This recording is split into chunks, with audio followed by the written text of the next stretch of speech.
So the Sony ZV-E1 is Sony's latest camera release, and it sits at the very top of the popular ZV line of cameras, primarily targeted at vloggers or run and gun filmmakers. And to save you the time, if you just want my verdict, it is good. Like damn good. It's pro level quality in a teeny tiny little body, but as you can imagine, that comes with some drawbacks and some trade-offs that you have to make, not to mention the very pro level price that you'll also have to pay for this camera. In this video, I'm going to be going through some of the things that I really like about this camera, some of the things that I don't like as well, and then who I would recommend this camera for. So if you're interested in that, then let's get into it. Now let's start with the spec sheet, because I won't be doing a complete deep dive into every single little feature that this camera has to offer. Instead, I'll be focusing on the features that I think are important to this camera, and then there are plenty of other YouTube videos out there that can handle all the rest. So this camera has the fantastic 12.1 megapixel sensor found from the A7S III and the FX3. It has the fast Bions XR image processor to go along with it as well. The new AI processing unit that we found on the A7R Mark V also makes an appearance here. It has an intelligent 3-capsule microphone, 4K 60 10-bit 422 with 4K 120 coming soon in a firmware update.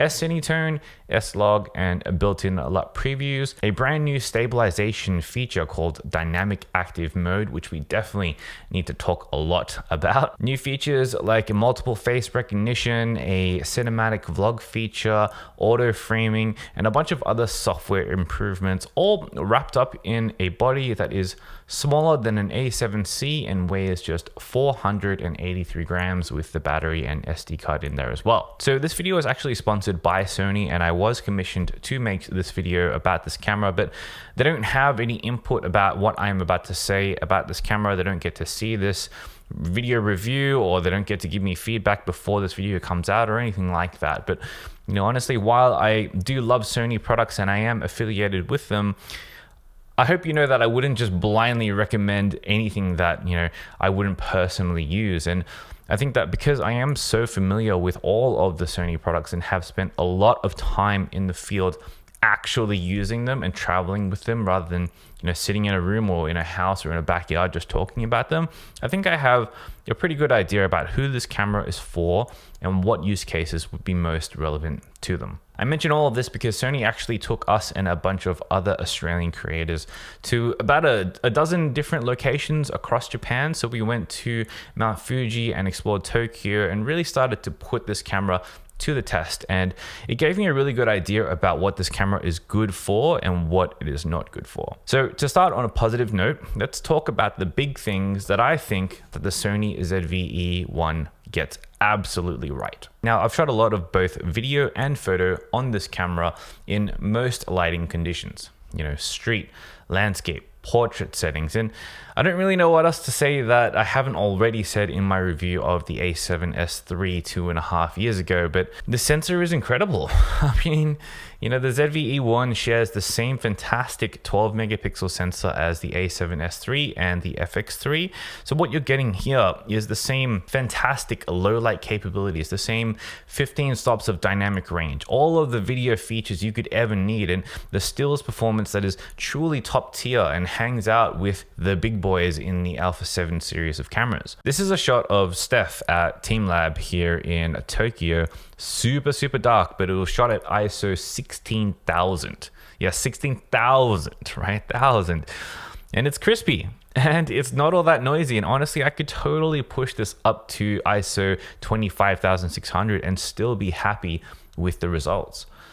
And over the weekend, the images that I took with this camera and the 24G Master 2 were stunning. They were sharp, they were detailed, and they performed just as well as my other cameras from the Alpha line, like my A1 and my A7R Mark V. The only thing is that for stills, of course, it is 12 megapixels. So that really limits you to not cropping all that much, but you know, 12 megapixels is still large enough to display on any mobile or any TV that's not a 8K TV, as well as, you know, printing out to sizes up to about A3-ish or so without a significant loss in detail. Plus, nowadays upscaling with AI has never been easier, so 12 megapixels isn't that big of an issue, although don't get me wrong, a little more would definitely be nice. All this to say that when it comes to the quality of this sensor and the functionality that it provides, great 4K in 10-bit 422, very detailed images with great rendering, amazing ISO performance up to ISO 102,400.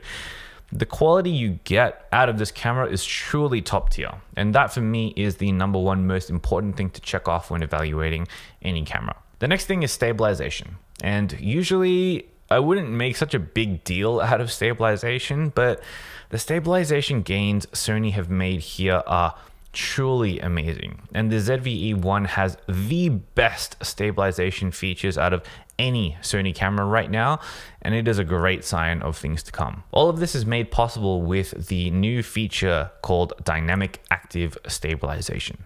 So this is what the camera looks like when I'm just walking normally with zero stabilization on. I'm walking at a pretty normal pace, not fast, not too slow, just pretty normal.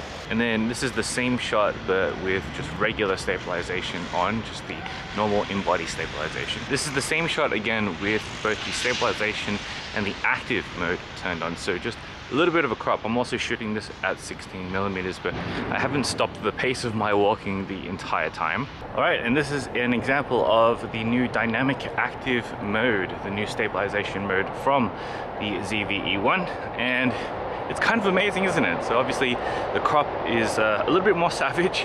It's around 30% or so, but this is this kind of stabilization that you get. I'm using the same 16mm focal length and I'm walking at the same pace. I'm a little bit out of breath because I was walking up a hill, but I am not trying to slow down at all with my walking, and I walk quite heavily and I stomp quite a bit, but everything seems to be really, really smooth. So all of this is really cool because it means that for shots like this, you don't have to put it into a program like Catalyst Browse or anything like that anymore to do stabilization in post. Instead, you can just do it all in camera. And it means that, vlog sequences like this or B-roll shots that you're gonna get when you're behind the camera are going to be rock steady every single time. Sony says that the dynamic active stabilization is about 30% more effective than the regular active mode.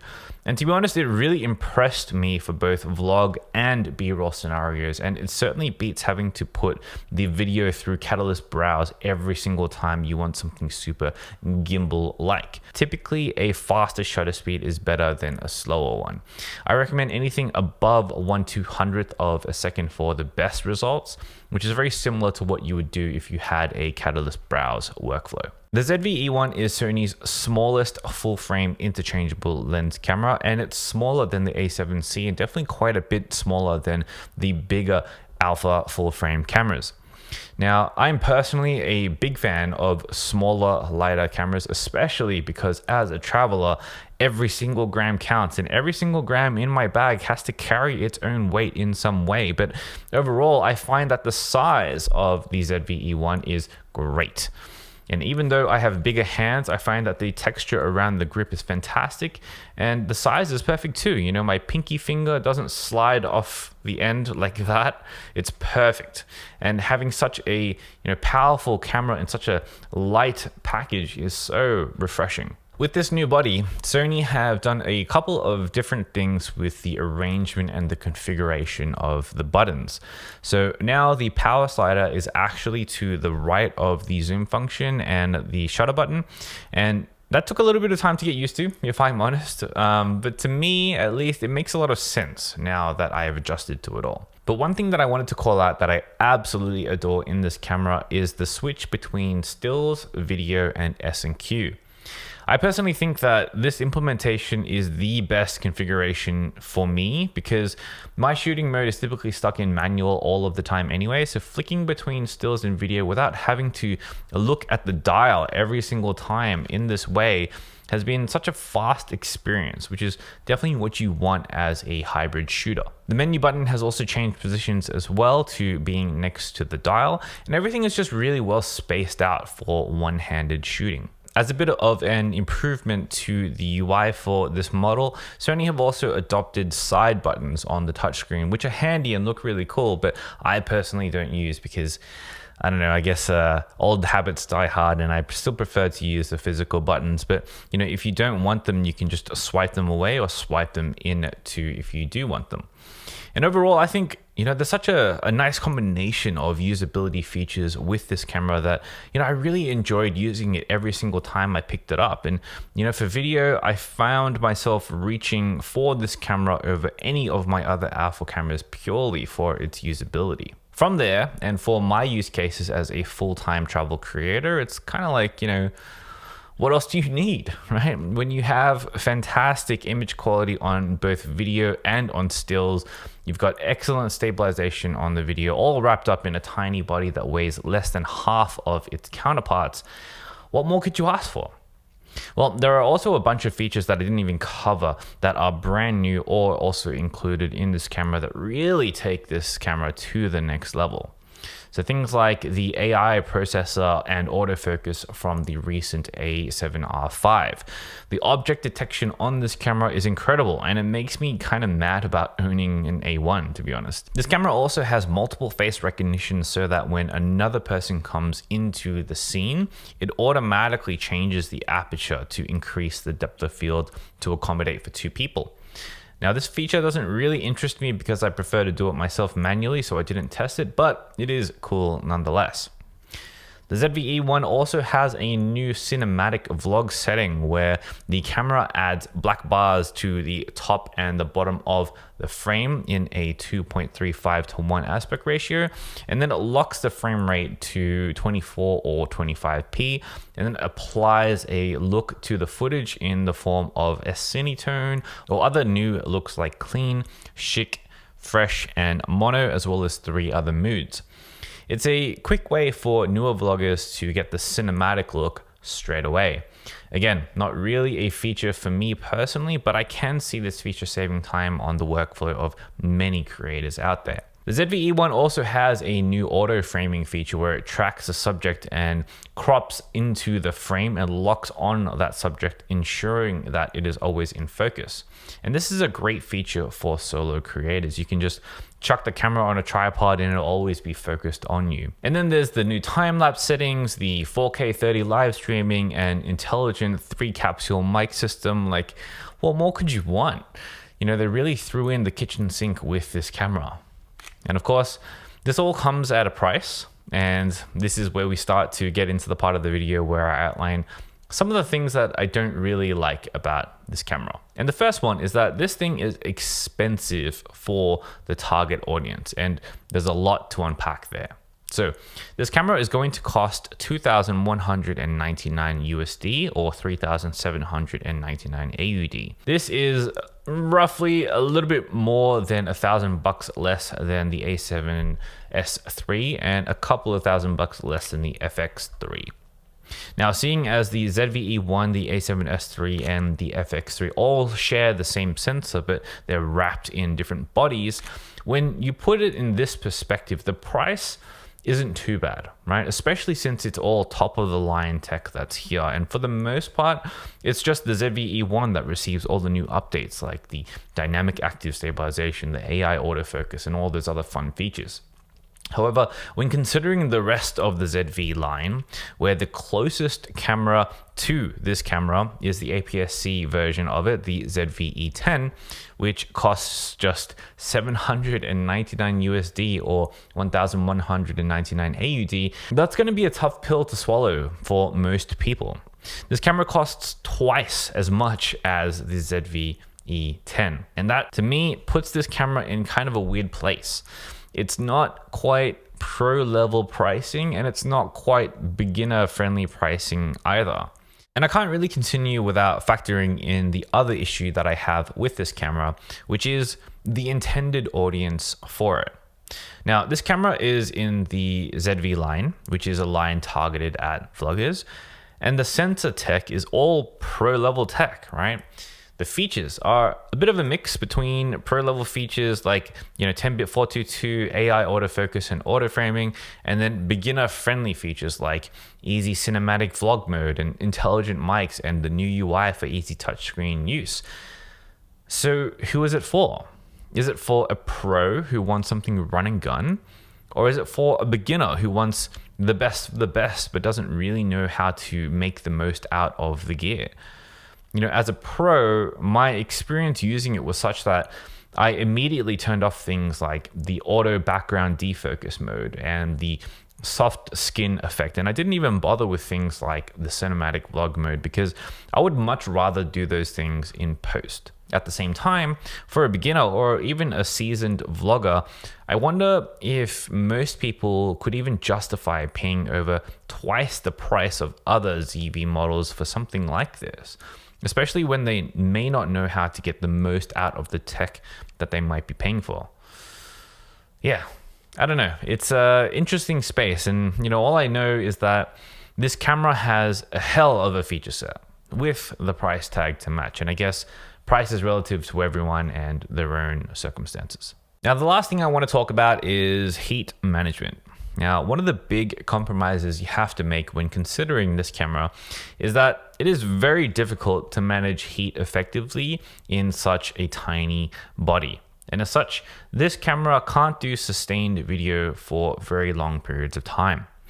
Now, in everyday situations, especially vlogging ones, it's totally fine. 4K 24 or 4K 60 in bursts, for me, hasn't been a problem once in real world scenarios, but in a studio environment, that's where the compromises occur. Now, inside in the studio, I only managed to get 46 minutes and 36 seconds of continuous 4K 24p recording before the high temperature light came on. And this was with the higher temperature setting enabled. At that point, it was kind of warm to the touch, but not hot. And then at 53 minutes and 17 seconds is when the camera shut itself off and was quite warm to the touch and still not burning. Definitely nothing like the infamous DJI Action 2 or what have you. But that means that if you want to do a longer form video, anything longer than that, then you're going to have to go with the A7S III or the FX3, which both have much better heat management systems and can last for a lot longer, even on 4K 120. So that might be a little bit of a deal breaker to some. For me personally, that's a deal breaker for using it for YouTube because I most certainly don't want to worry about having a 50-minute limit and then having to wait half an hour for the thing to cool down in between shoots. Anyway, that aside, if you're looking for a camera that can record continuously for a long period of time, this isn't it. However, in normal use, especially for vlogs and moderate stretches of B-roll, this camera is still great, and I've had no overheating issues in real-world usage. The main takeaway for this camera is that when you have a specific job, it's best to do it with a specific tool. Sure, sometimes tools can do many different jobs, but they can never do all of them as well as what they were originally designed for. The ZV-E1 is for creators who are focused on video primarily, who want pro level quality and features, and who want it in a very small, light, and compact body. It's for creators who are also doing run and gun with the occasional short studio video. And this camera serves as the flagship of the ZV line, and I think from a quality perspective, it definitely deserves that title. From a price perspective, I think you really have to consider what kind of video creator you are. If you are really run and gun and you want to be light and want to be nimble, then this camera is perfect. If you're more of a hybrid shooter for both photo and video, then the viewfinder and the heat management of the A7S III is probably going to be more your style. And if you're looking to rig up your camera with XLR mics and cages and attachments and whatnot, then you go the cine route, then the FX3 is going to be the better choice there. This is the same sensor wrapped in 3 different bodies, and it's all about finding the right tool for the right job. But luckily for you, all 3 of these options are all fantastic choices regardless. All right. Let me know what you think about this camera and if you want me to do any other kind of video on it in the future.